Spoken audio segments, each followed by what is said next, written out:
Guardián de nuestro origen, el videopodcast del Museo Canario. Un espacio de conversación y reflexión para acercar el museo a la sociedad, generar pensamiento crítico en torno al patrimonio, la cultura y el conocimiento, y abrir diálogos con profesionales que nos ayuden a comprender mejor el origen de lo que somos y la importancia de proteger y transmitir ese legado a las próximas generaciones. Con la colaboración de Red Eléctrica Redella. Abrimos las puertas del Museo Canario a Luis Cabrera, historiador, profesor y uno de los divulgadores más reconocidos en Canarias y en las redes sociales con su proyecto Historia para Gandules. En este episodio ponemos el foco en la educación como elemento clave para entender cómo se transmite la historia y qué papel juegan los museos como agentes educativos y sociales. Hablaremos sobre la enseñanza de la historia y la importancia de acercar el patrimonio a la ciudadanía mediante nuevas metodologías y una divulgación responsable. Una conversación que invita a repensar el aprendizaje histórico como una herramienta para comprender el presente y construir el futuro. Pues Luis, bienvenido a Guardián de nuestro origen. Muchas gracias por aceptar la invitación del Museo Canario a nuestro videopodcast. Y quisiera comenzar este diálogo contigo preguntándote desde tu experiencia, ¿cuáles piensas que son los retos para la enseñanza de la historia? Pues los retos para la enseñanza de la historia son principalmente, bajo mi experiencia, el tema de la paciencia, que de manera generalizada la sociedad actual no es tan paciente como lo eran otras generaciones de antaño. Entonces, a la hora de narrar la historia, por ejemplo, se debe ir al grano, pienso.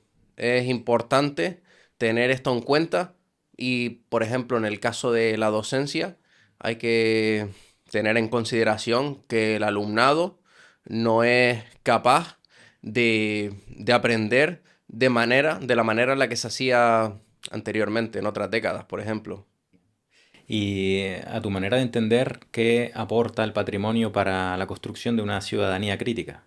El patrimonio es crucial para construir una comunidad crítica, puesto que nos aporta distintos aspectos positivos. Por un lado, aprendemos a valorar otras culturas, otras sociedades, nos hace un poco más tolerantes en ese aspecto, pero sobre todo hace que nos sintamos identificados con el lugar en el que vivimos, que eso es crucial de cara al futuro, de cara a respetar ese entorno en el que nos encontramos. Uh-huh. Y también de tu experiencia docente, ¿encontrarás diferencia entre las personas que aprenden la historia desde la comprensión frente a otras que quizás tienden más a la memorización? ¿Qué es lo que tú recomiendas en este sentido? Pues tradicionalmente, y esto lo digo porque a mí me pasaba, había una tendencia a aprender memorizando, ¿no? Por ejemplo, cuando hablamos con gente que estudió, pues digamos, a mitad del siglo XX, pues la educación, por ejemplo, era memorizarse la lista de los reyes visigodos, desde Alarico hasta Rodrigo, básicamente. Hoy en día eso sabemos que no funciona y hay que emplear otros métodos que sean más prácticos, ¿no? Y que haga que la historia pues sea algo más entretenido y que no se nos haga atragante, porque al final, si la estudiamos de memoria, pues posiblemente en unos años nos demos cuenta de que no nos acordamos de nada de lo que estudiamos en esta asignatura. Debe ser algo que comprendamos y que nos sirva de algo, ¿no? Que la llevemos con nosotros de cara al futuro. ¿Y qué ocurre cuando la historia se aprende fuera del aula? Es decir, cuando se toma contacto directo con el patrimonio. Que se nos hace más interesante. Yo pienso que cuando llevas al alumnado, por ejemplo, a hacer una excursión por el casco histórico de Vegueta, se van a sentir pues con la idea de que en su propia ciudad, en su propio entorno, tienen también lugares donde se desarrollaron eventos muy interesantes, hay edificios con una arquitectura de gran valor y eso es muy diferente que simplemente limitarse a aprender la historia en el aula con los recursos que estén disponibles. ¿De qué manera crees que los museos aportan valor en ese sentido, como complemento y como instituciones fundamentales para el aprendizaje de la historia? Los museos tienen un papel fundamental a la hora de enseñar la historia, puesto que en un espacio limitado abarcan pues distintas cuestiones sobre un periodo histórico concreto, si están especializados en alguna cuestión o si son más generales, pero también aportan lo que vienen siendo los bienes materiales. Nos permiten conocer de primera mano elementos que representan cómo era la sociedad en otra época. ¿Y tú opinas que actualmente los museos están preparados para tener un papel activo en el aprendizaje y en la educación de la historia? Los museos son cruciales en el aprendizaje de la historia y eso lo vemos en que son parte del propio año académico. Vemos cómo llevan a los alumnos a visitar los distintos museos que tenemos, por ejemplo, en nuestra ciudad, como el Museo Canario, la Casa de Colón, por mencionar dos ejemplos, y son cruciales porque es ahí donde el alumnado pues va a tener un contacto directo con los bienes patrimoniales, con esos bienes materiales. Y pienso que es importante, por ejemplo, que se les haga una visita que esté adaptada al nivel que tengan esos usuarios, esos visitantes. En tu manera de contar la historia se transmite pasión, pasión por el conocimiento, pasión por el pasado. Y en ese sentido creo que se diferencia mucho de simplemente contar conocimiento, ¿no? De simplemente tratar de revertir o trasladar a los demás realidad sobre un tiempo anterior. ¿Cuál es tu visión o cómo es el modo en el que tú implementas este principio de divulgar la historia? Pues a la hora de divulgar la historia es muy importante tener en cuenta el público objetivo y que esas narraciones que llevemos a cabo estén realizadas pues de manera que esa información le llegue con facilidad a esas personas. No utilizar un lenguaje que sea muy complejo, por ejemplo, y, y divulgar de manera accesible. Yo creo que ese es el término clave en este aspecto.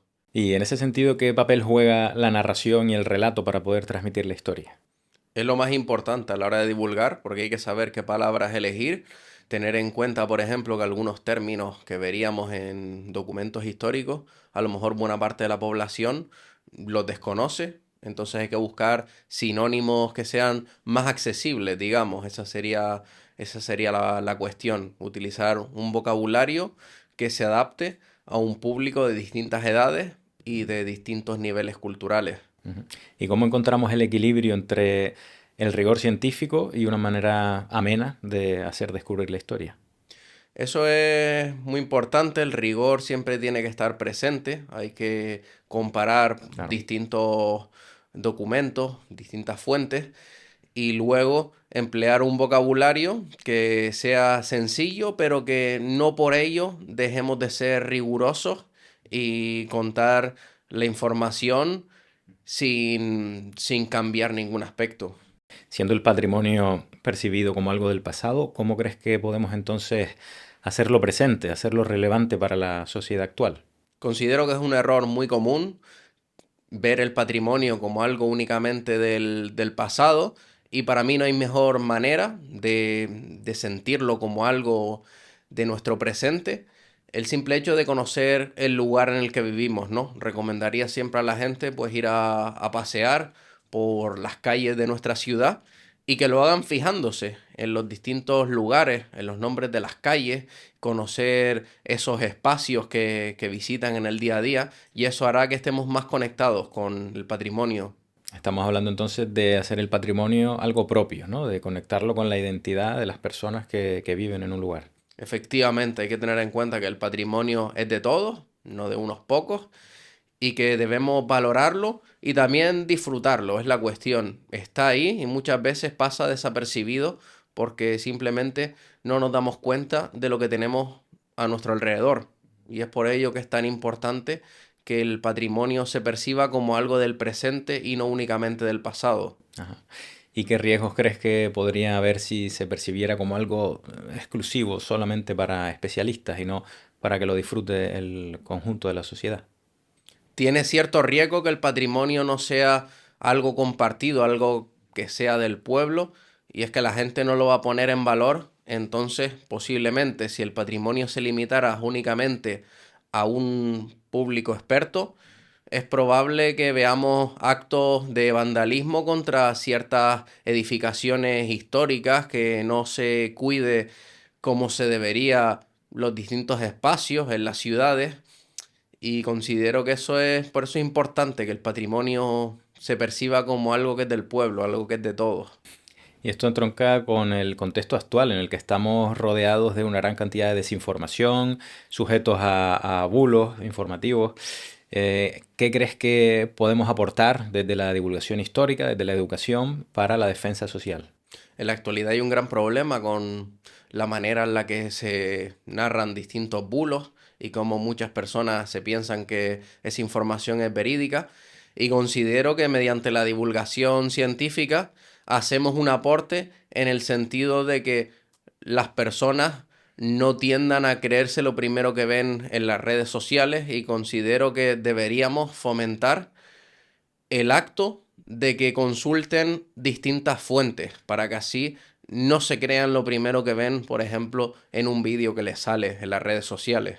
Bueno, pues hablando precisamente de redes sociales, tú que eres un experto en la materia, en la divulgación científica a través de estas redes, tú tienes más de 40.000 seguidores en total en las diferentes redes sociales que compartes.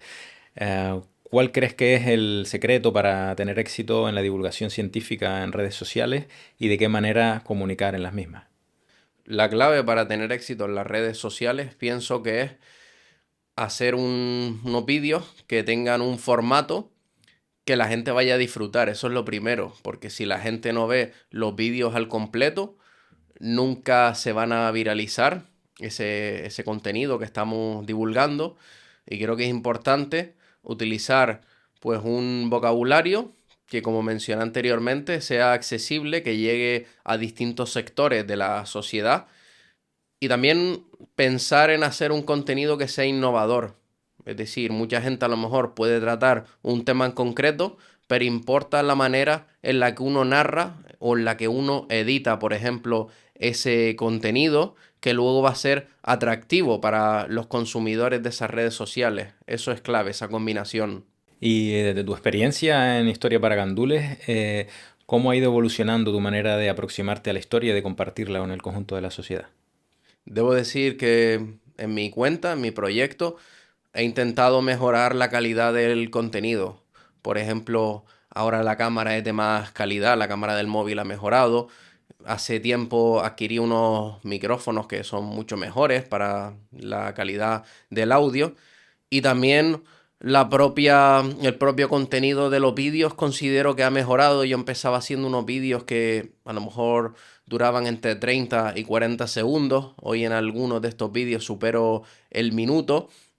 Y pienso que cada vez soy más profesional, más riguroso, y también he mejorado mucho la velocidad a la que soy capaz de analizar estos documentos que utilizo para mis vídeos. He mejorado en la búsqueda de la información, y eso también hace que cada vez mis vídeos tengan mayor rigor, porque aunque considere que soy riguroso, algún error he cometido en alguna ocasión. Y me imagino que la percepción de las personas que te siguen para ti, además de ser un espaldarazo, también te ayuda a orientar los discursos, las narrativas y las temáticas de los vídeos que compartes. Por suerte yo recibo mucho apoyo y también opiniones por parte de los seguidores. Incluso me aportan algunas ideas, me mencionan, por ejemplo, que vaya a su barrio, a su pueblo, y que grabe un vídeo sobre un tema en concreto que a ellos les apasiona. Y este apoyo que me dan y esas opiniones también me ayudan un poco a mejorar la calidad de los vídeos. Entonces, en mi caso, estoy muy agradecido con mi comunidad, porque sin ellos no sería posible, por ejemplo, estar hoy aquí en este podcast o ir a ciertos eventos. Bien. Estamos hablando al final de nuevas maneras de comunicarnos y de compartir el conocimiento.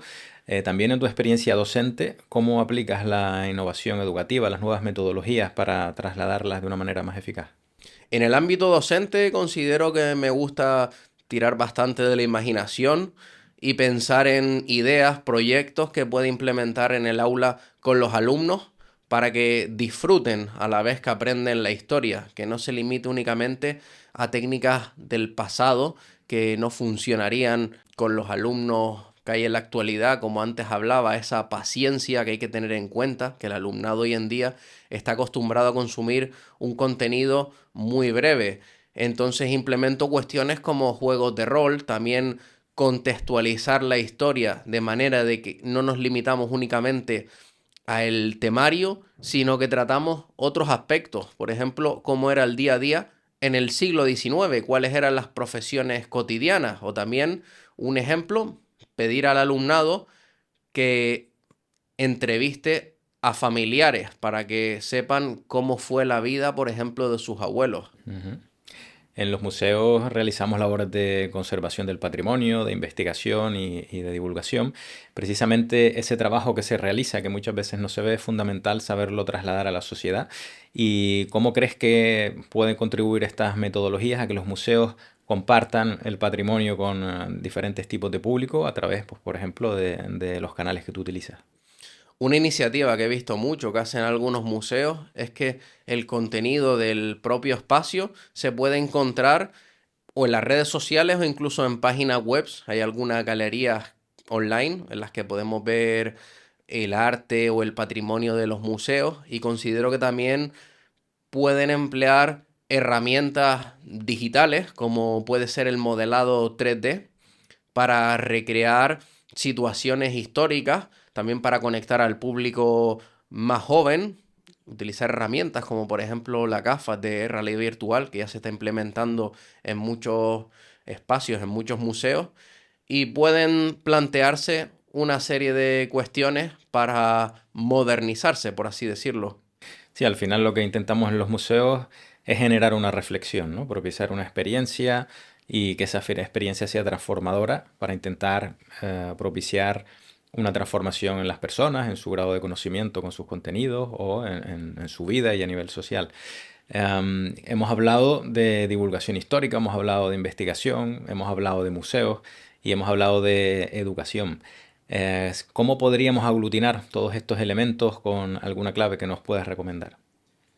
Pues últimamente me gusta mucho el tema de la accesibilidad. Desde que vi una conferencia de la Fundación Juan March del gran historiador ya fallecido John Eliot, él mencionaba una frase que me encantaba, y es que ¿por qué ser historiador si no eres accesible al gran público? Entonces, en todos los aspectos que mencionabas, considero que debemos combinar ese rigor, que siempre debe estar presente, con pensar que queremos transmitir la información para que llegue al mayor número de personas posibles, puesto que afortunadamente, por lo menos desde mi perspectiva, hoy en día la historia no se limita únicamente al ámbito profesional, al ámbito universitario o de la investigación, sino que salen nuevas oportunidades, como por ejemplo en mi caso lo fueron las redes sociales, una manera de coger esa historia que ya está escrita y adaptarla para que todo el mundo tenga acceso a ella, todo el mundo pueda conocer la historia de una manera sencilla